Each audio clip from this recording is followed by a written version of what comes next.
رمضان صرف بھوکا پیاسا رہنے کا نام نہیں ہے، اس کے پیچھے ایک بہت گہرا روحانی مقصد چھپا ہوا ہے۔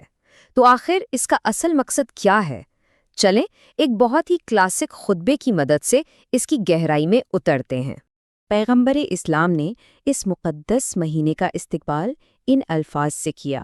ذرا ان الفاظ پر غور کریں، عظیم اور بابرکت۔ یہ کوئی معمولی الفاظ نہیں ہے۔ تو سوال یہ ہے کہ آخر اس مہینے کو اتنا بڑا درجہ کیوں دیا گیا ہے؟ تو ہمارا پہلا حصہ ہے برکتوں کا مہینہ۔ یہاں ہم یہ سمجھنے کی کوشش کریں گے کہ اسلامی روایت میں رمضان کو اتنی خاص، اتنی محترم حیثیت کیوں حاصل ہے؟ آخر اس کی برکتوں کی جڑیں کہاں تک پھیلی ہوئی ہیں؟ اچھا، روزے کا جو تصور ہے نا، وہ کوئی نیا نہیں ہے، یہ تو بہت پرانا ہے۔ کہتے ہیں کہ حضرت آدم کے زمانے سے چلا آ رہا ہے۔ لیکن رمضان کا یہ خاص مہینہ، یہ پورے مہینے کا روزہ، جیسا کہ آج ہم سب جانتے ہیں، یہ اسلام کے بالکل ابتدائی دور میں ہی مسلمانوں پر فرض کیا گیا تھا۔ اور یہ پورا مہینہ آپ سمجھیں کہ ایک روحانی سفر کی طرح ہے۔ اس سفر کو 3 حصوں یا 3 مرحلوں میں بانٹا گیا ہے۔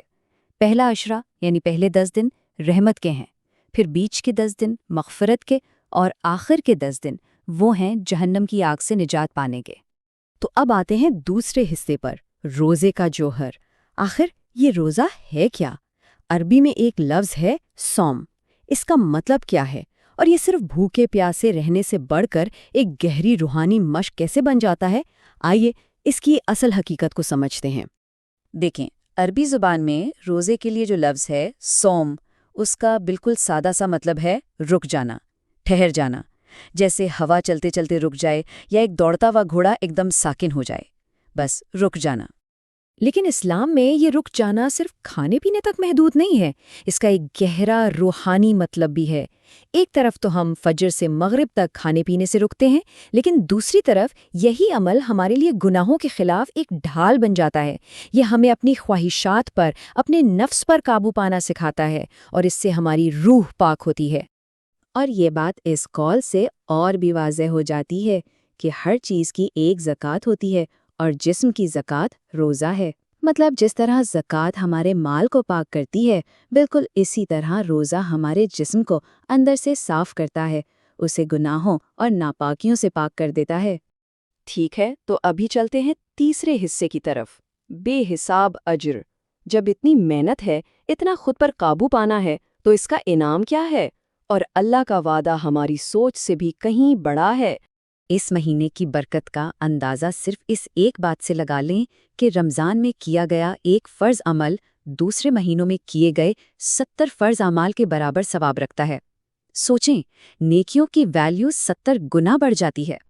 اور اسی خطبے میں روزہ داروں کے لیے 5 خاص تحفوں کا بھی ذکر کیا گیا ہے۔ پہلی بات، اللہ کو روزہ دار کے منہ کی بو مشک سے زیادہ پسند ہے۔ دوسری، فرشتے ہر وقت ان کے لیے مغفرت کی دعا کرتے ہیں۔ تیسری، بڑے بڑے سرکش شیطانوں کو جکڑ دیا جاتا ہے۔ چوتھی، جنت کو خاص طور پر روزہ داروں کے لیے سجایا جاتا ہے۔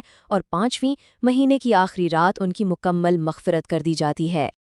اب یہ بات بہت دلچسپ ہے، تمام عبادات میں روزے کا مقام بالکل الگ ہے۔ اللہ تعالیٰ خود فرماتا ہے کہ انسان کا ہر عمل اس کے اپنے لیے ہے، سوائے روزے کے، وہ میرے لیے ہے۔ اور پھر وہ فرماتا ہے میں ہی اس کا اجر دوں گا۔ باقی نیکیوں کا ثواب تو بتا دیا گیا ہے، 10 گنا 70 گنا، لیکن روزے کا انعام وہ اللہ نے اپنے پاس رکھا ہے۔ یہ ایک لامحدود اجر ہے، ایک راز ہے جو صرف بندے اور اس کے رب کے درمیان ہے۔ اچھا، تو یہ سب انعامات تو ہیں، لیکن اب ہم آتے ہیں چوتھے اور سب سے اہم حصے پر، حتمی مقصد یعنی تقویٰ۔ روزے کا اصل مقصد ان انعامات سے بھی کئی گہرا ہے۔ یہ ہمارے اندر ایک ایسی تبدیلی لانے کے لیے ہے جسے تقویٰ کہتے ہیں۔ تو یہ تقویٰ ہے کیا؟ یہ اللہ کا ایک گہرا شعور ہے، ایک ایسی بیداری ہے جو انسان کو ہر غلط کام سے بچاتی ہے۔ اور قرآن میں واضح طور پر کہا گیا ہے کہ روزے کا حتمی مقصد یہی تقویٰ حاصل کرنا ہے۔ اس مقصد کو سمجھنے کے لیے ایک بہت خوبصورت مثال دی گئی ہے۔ سوچیں، ایک بچہ ہے، وہ بیمار ہے۔ اس کی ماں جو اس سے بہت محبت کرتی ہے، اسے ایک کڑوی دوا پلاتی ہے۔ بچہ روتا ہے، اسے دوا اچھی نہیں لگتی، لیکن ماں جانتی ہے کہ یہی کڑواہٹ اس کی صحت اور شفا کے لیے ضروری ہے۔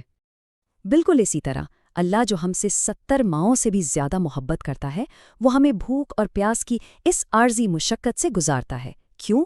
تاکہ ہماری روح کو گناہوں کی بیماری سے ہمیشہ کے لیے شفا مل سکے۔ اب آتے ہیں اپنے آخری حصے پر، نفس پر قابو پانا۔ یہ تقویٰ ہمیں روحانیت کے سب سے اونچے مقام تک کیسے پہنچاتا ہے؟ اس کا راستہ اپنے ہی اندر کے سب سے بڑے دشمن یعنی نفس پر قابو پانے سے گزرتا ہے۔ دیکھیں، رمضان میں ہمارا ایک روحانی دشمن یعنی شیطان تو زنجیروں میں جکڑ دیا جاتا ہے۔ تو اب میدان میں کون بچا؟ صرف ہم اور ہمارا نفس۔